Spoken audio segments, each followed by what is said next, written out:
Olá, prezados alunos, sejam mais uma vez muito bem-vindos à nossa videoaula aqui no canal da nossa escola Instituto Santa Terezinha. Aqui o professor Alan Farias e para a aula de hoje a gente vai dar sequência ao cronograma de interpretação textual para a primeira série do ensino médio. A aula de hoje ela é o capítulo 16, tá? Quem acompanhou a nossa última aula, eu trabalhei o capítulo 15, em que a gente falou sobre competência linguística, né?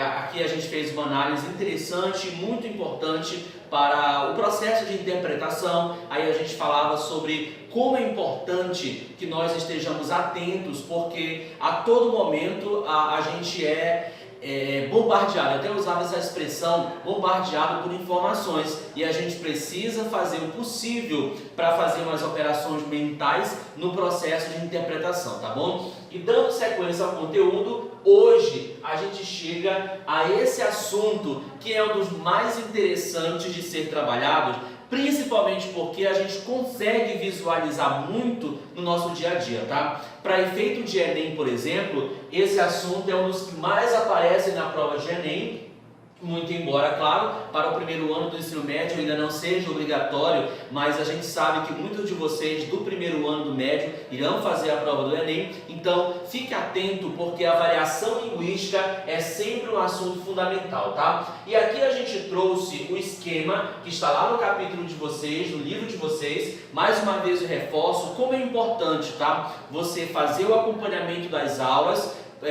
claro que pelo vídeo também, mas utilizando o seu livro, porque lá existem uma série de informações de aspecto teórico, muitos textos interessantíssimos e vale a pena você acompanhar. E claro, qualquer dúvida que houver, qualquer esclarecimento que você queira uma explicação um pouco mais detalhada, você pode entrar em contato comigo lá pelos nossos grupos do WhatsApp, que eu estou à disposição de todos vocês, tá? Então vamos lá, gente, olha, para começo de conversa, a gente precisa levar em conta dois conceitos fundamentais, tá? O primeiro conceito diz que a língua portuguesa, ela não é uniforme. Isso é importante a gente compreender e a gente assimilar. A língua portuguesa, ela não é uniforme. Isso significa dizer o quê? Que não há possibilidade de a língua portuguesa, e aí eu estou falando da língua portuguesa do Brasil, muito embora a gente saiba que a língua portuguesa como um todo, né, em todos os países onde ela está presente, também não é uniforme.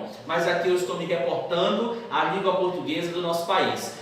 Dizer que a língua não é uniforme é a mesma coisa que dizer que não há a possibilidade de nós termos uma única maneira de a língua portuguesa ser falada de norte ao sul do Brasil. Por diversos fatores, principalmente pelos fatores históricos, né? Ao longo da nossa formação, nesses 520 anos da história do Brasil, a gente sabe que cada região do nosso país recebeu influências de diversos povos. A região amazônica, como a nossa, recebeu muita influência dos indígenas, a região nordeste recebeu influência de holandeses, de franceses, a região sul recebendo influência de povos europeus de diversas nacionalidades, além, é claro, da presença dos africanos de diversos países. Então, ao longo da nossa história, todas essas influências determinaram para que a nossa língua portuguesa brasileira ela fosse uma língua heterogênea, ou seja, diferenciada de acordo com o lugar em que ela é falada, tá? Então esse conceito ele é fundamental para a gente entender. A língua portuguesa ela só é homogênea na escrita. O que significa dizer? Que, por exemplo, de acordo com a gramática, de acordo com o padrão da língua, a escrita oficial ela vai ser igual para quem é do norte, do nordeste, do sul, enfim, de todas as regiões. Quer dizer o seguinte, quando uma pessoa escreve a língua padrão, não há possibilidade, por exemplo, de nós sabermos se ela é do norte, do nordeste, do sul do Brasil. Isso na escrita. Mas se você consegue colocar, por exemplo, um nordestino, um paraense e um gaúcho falando lado a lado, é possível que nós percebamos quem é quem pela maneira de falar, tá? Então, a língua portuguesa só vai ser um pouco mais igualitária na sua escrita. E isso eu estou falando da chamada norma padrão, tá? Na língua padrão. Enquanto que na fala é impossível nós termos uma língua homogênea. Então, esses dois conceitos são fundamentais para que nós possamos começar essa reflexão interessantíssima sobre a nossa língua portuguesa. E quando a gente falar de variação, a gente está falando das formas como a língua portuguesa ela é realizada. Ou seja, nós estamos falando, gente, dos usos, das maneiras como cada um de nós fala a nossa língua portuguesa. E aí, os linguistas, que são os cientistas, os estudiosos da língua, eles fizeram uma divisão, e é essa divisão aqui, olha, diatópica, diastrática e diafásica, que a gente vai tratar nessa videoaula de hoje, tá? Primeiro a gente vai entender que a variação linguística diatópica é aquela que leva em conta o lugar onde a pessoa está. Assim a gente diz que variação diatópica, ela é chamada também de variação regional, e também pode ser chamada de variação geográfica. Isso significa dizer o quê? Variação diatópica quer dizer que a língua portuguesa ela muda de lugar para lugar. Aquilo que eu falei agora há pouco, a fala, a maneira de falar de um paraense não é igual à maneira de falar de um baiano, que não é igual à maneira de falar de um carioca, de um gaúcho e assim por diante. Então, em cada lugar, nós temos uma maneira muito particular de usar a língua portuguesa. É interessante notar também que esse fenômeno, ele não acontece somente de acordo com a região, geograficamente falando, dentro do próprio estado. Aqui o nosso estado do Pará, que é um dos maiores estados do país, em termos geográficos, nós temos uma infinidade de formas de falar. Aqui na região nordeste do estado, onde a gente está, nós temos uma fala muito particular. A fala do paraense lá do sudeste, especialmente do sul, influenciado pelo centro-oeste, já é diferente. A fala do paraense do oeste do estado, lá próximo à divisa com o Amazonas, também é diferente, tá? Então, essa variação que acontece de lugar para lugar é chamada de variação diatópica, que também pode ser chamada de variação geográfica ou regional. Observe comigo uma coisa, essa variação regional, ela significa que a língua portuguesa pode mudar na sua semântica, na sua fonologia ou na sua sintaxe. Isso quer dizer o quê? Vamos lá. De acordo com o lugar, existem palavras que são muito mais comuns, cujo significado só dá para perceber quem é comum daquela região, tá? Um exemplo disso, o caso da palavra égua, que aqui no Pará a gente usa para uma infinidade de situações. No sul nós temos o tchê, temos o bar, em Minas Gerais existe a expressão do trem, que não necessariamente é o meio de transporte trem, né? Então, de acordo com o lugar, a semântica, lembrem-se que a semântica é a área da língua portuguesa que estuda e que nos explica o sentido que as palavras vão ter dentro de uma determinada circunstância, tá? Então, a variação diatópica, ela varia de acordo com o lugar, claro, alterando a semântica, ou seja, alterando o sentido de cada palavra. Por exemplo, lá no livro de vocês existe um texto, né, dois textos na verdade, e um texto usa a expressão guri, o outro texto usa a expressão menino, garoto. Notem que a expressão guri, como a gente sabe, ela é muito mais própria do sul do Brasil, muito especialmente do Rio Grande do Sul. Enquanto que a expressão garoto ou menino, ela já é mais comum para outros lugares, tá? Mas vejam que as duas palavras, guri e menino, querem dizer a mesma coisa, tá bom? Então essa variação, volto a dizer, variação diatópica, chamada de regional ou geográfica, ela altera o sentido da palavra de acordo com o lugar, altera a fonologia. Atenção, a fonologia vai nos dizer que de acordo com o lugar, a sonoridade das palavras será diferente, tá? Nós chamamos isso popularmente de sotaque. Assim, cada lugar do Brasil tem uma forma de fazer entonação, tem uma forma de pronunciar determinadas palavras, frases, enfim. E também a variação diatópica altera a sintaxe. Lembrem-se vocês que a sintaxe é a estrutura da língua portuguesa. Um exemplo, existem lugares do Brasil em que as pessoas falam assim, não é. Mas existem lugares do Brasil em que as pessoas preferem dizer é não.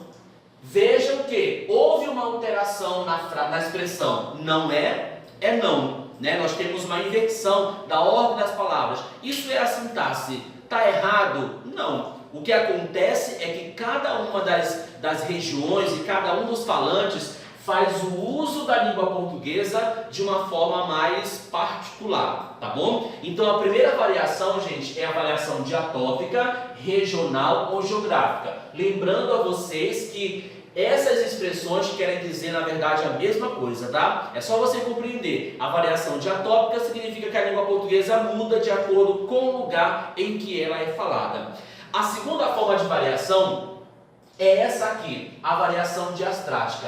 Talvez vocês consigam perceber essa variação de maneira muito mais clara, tá? A variação diastrática, vamos lá, é aquela que leva em consideração o chamado estrato social ou as camadas sociais. Significa dizer o quê? Que de acordo com o nível social do falante, a língua vai mudar. De acordo com o conhecimento cultural desse falante, a maneira de falar o português vai mudar. De acordo com a escolaridade, a maneira de falar o português vai mudar. E de acordo com a faixa etária, ou seja, de acordo com a idade da pessoa, a maneira de falar a língua portuguesa vai sofrer alterações, tá? Então vejam que simples essa explicação. A variação diastrática é aquela que leva em conta o nível social do falante, o nível cultural, a escolaridade, quer dizer, o nível de formação, né? Se estudou mais, se estudou menos, e o nível, ou melhor, a faixa etária, a idade de cada falante. Assim, existe uma linguagem muito mais própria dos jovens, vocês sabem disso, vocês são adolescentes, né? Sabem que existem expressões muito comuns no mundo do jovem, especialmente em função das redes sociais, da internet. A gente tem ganhado muitas expressões que são muito atuais. Por exemplo, no livro de vocês tem uma espécie de tirinha, que é essa imagem que está aqui, olha. Mais uma vez, reforço, essa imagem a gente traz para cá somente para que nós possamos visualizar. Mas no livro de vocês ela também está. Olha só a conversa, né, desse memezinho, digamos, entre duas amigas. Uma fala assim para a outra, acompanha aí. Miga, acho que meu crush está me dando bola. Veja uma coisa, que nessa expressão nós temos, nessa frase nós temos três expressões que são muito comuns no mundo do jovem. Miga, que naturalmente nos últimos tempos é uma espécie de abreviação de amiga, crush e dando bola. Apesar de que essa expressão dar bola, ela não é tão moderna, né? Ela é uma gíria que já acontece há algum tempo. De todo modo, essa fala dessa personagem traz consigo o quê? A ideia de que ela acha que o garoto, né, está querendo namorar com ela ou algo parecido. E a outra responde assim, olha só. Já estou shippando esse casal. Não tem como esse namoro flopar. Veja que a expressão shippar e flopar são muito contemporâneas, são expressões muito atuais. Isso significa dizer que essa tirinha, ela traz consigo uma fala que a gente consegue entender. Quem é que falaria essas expressões? Certamente não seria uma pessoa de mais idade, não é verdade? Ou seja, nesse caso a gente compreende que essa fala só poderia ter sido pronunciada por jovens. É claro que qualquer pessoa de qualquer idade pode aprender, evidentemente, e pode fazer uso dessas expressões. Não há proibição nenhuma, claro. Mas, de maneira, vamos dizer assim, mais natural, ela é muito mais comum no universo dos adolescentes, principalmente por conta da linguagem da internet, tá? E a terceira e última variação, tá aqui, olha, é a variação diafásica. Essa variação diafásica, todos nós usamos, fazemos ela acontecer no nosso dia a dia, tá? Geralmente, em algumas situações, a gente quer usar o nosso, como o pessoal fala assim, o nosso melhor português. A gente se preocupa com as palavras que a gente vai falar, a gente se preocupa se está tudo de acordo com a concordância, a regência, se o verbo está concordando com o sujeito. Então, nesse sentido, a variação diafásica é aquela que leva em conta, gente, a situação, o contexto de fala. Ou seja, a variação diafásica é aquela que muda de acordo com o momento. Eu vou até colocar essa expressão aqui, olha. De acordo com o momento em que nós estivermos falando, a gente vai alterar a nossa maneira de falar. Isso é uma ideia muito clara. Todo mundo sabe porque todo mundo realiza no seu dia a dia. É dentro dessa variação que a gente vai entender que existe o nível formal e existe o nível informal da nossa fala. Então vejam que interessante, tá? Então a variação diafásica, mais uma vez dizendo a vocês, é aquela variação que permite que a gente altere a nossa maneira de falar de acordo com o momento. Para a gente usar como exemplo, eu até já usei esse texto em uma determinada aula passada e a gente recupera para que nós possamos refletir sobre, tá? Nós temos um texto muito conhecido, já foi usado em questão de prova do Enem, que é a conversa entre a gerente de um banco e um provável cliente. E aí perceba uma coisa, que durante essa conversa, vejam como a alteração da fala da gerente vai se dar a partir do momento em que ela reconhece que aquele gerente, na verdade, é um conhecido dela. Acompanhe aí, olha, essa imagem está aqui, também tem no livro de vocês esse texto. A gerente ao telefone fala assim: boa tarde, em que eu posso ajudá-lo? O cliente do outro lado da linha diz: estou interessado em financiamento para compra de veículo. E a gerente responde: nós dispomos de várias modalidades de crédito. O senhor é nosso cliente? Notem que até agora a gerente, porque ela está representando uma instituição financeira, está no seu ambiente de trabalho, observe que ela tem usado o máximo de formalidade possível. Mas a partir de agora, quando o funcionário, o amigo dela, vai dizer quem é ele, notem que ela vai reconhecê-lo e a forma de falar vai mudar automaticamente. Ele fala assim: sou Júlio César Fontoura, também sou funcionário do banco. Ponto. Essa informação, gente, vai mudar completamente o diálogo. E olha só como ela fala: Julinho, é você, cara. Observem, gente, que provavelmente, aliás, com certeza, se ela não reconhecesse esse funcionário com quem ela está falando ao telefone, ela jamais iria usá-lo o nome no diminutivo, Julinho, e a expressão cara. Geralmente ela usaria o senhor, usaria o você, mas como ela reconheceu que ele é funcionário do banco e ela o conhece também, ela muda a forma de falar. Julinho, é você, cara? Aqui é a Helena. Ela não usa mais o você, ela usa o você. Você está em Brasília? Pensei que você inda, e não o ainda, que seria mais formal. Pensei que você ainda estivesse na agência de Uberlândia. Passa aqui para a gente conversar com calma.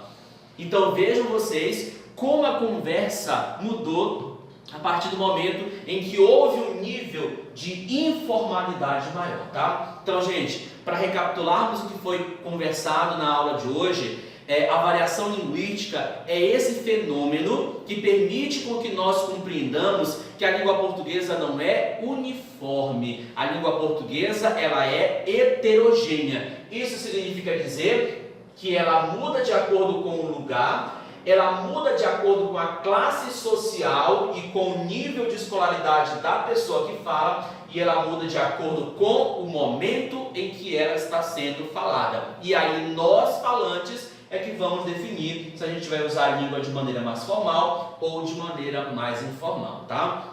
Na próxima, como sempre, daremos sequência à nossa videoaula, cumprindo o nosso cronograma. Muito obrigado pela atenção de vocês. Aqui, professor Alan Farias, mais uma aula de interpretação textual para a primeira série do ensino médio. Até a próxima!